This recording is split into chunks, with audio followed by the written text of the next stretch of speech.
تو یہ ہے دنیا کا واحد کیپٹل جس کو دو ملکوں نے آپس میں تقسیم کر رکھا ہے۔ کہانی ہے 1960 کی، جب سائپرس کو تاج برطانیہ سے آزادی ملی، اور جب انگریز کوئی ملک چھوڑ کر جائے تو کنفلکٹ کا بیچ تحفے میں دیکھا جاتا ہے۔ جیسا کہ 1947 میں انڈیا، 1949 میں فلسطین میں آزمایا گیا فارمولہ یہاں پر بھی چلایا گیا۔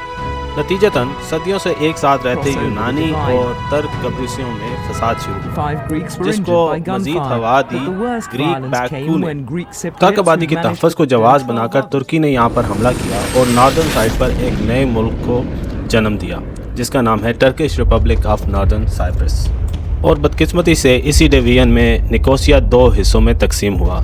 اس ساری کہانی میں جو مثبت چیز ہے وہ یہ کہ اس بارڈر کو کراس کرنے کے لیے یہاں کے لوکل لوگوں کو کسی پاسپورٹ یا ویزا کی ضرورت نہیں۔ نارتھ کے لوگ ساؤتھ اور ساؤتھ کے نارتھ میں بآسانی آ جا سکتے۔ تو 74 میں جدا ہوا ملک تو ایک نہیں ہو سکا، لوگ تو ایک ہیں ابھی بھی، لیکن 47 والے لوگوں کو اکٹھا کب کریں گے یہ دیکھنا ہے۔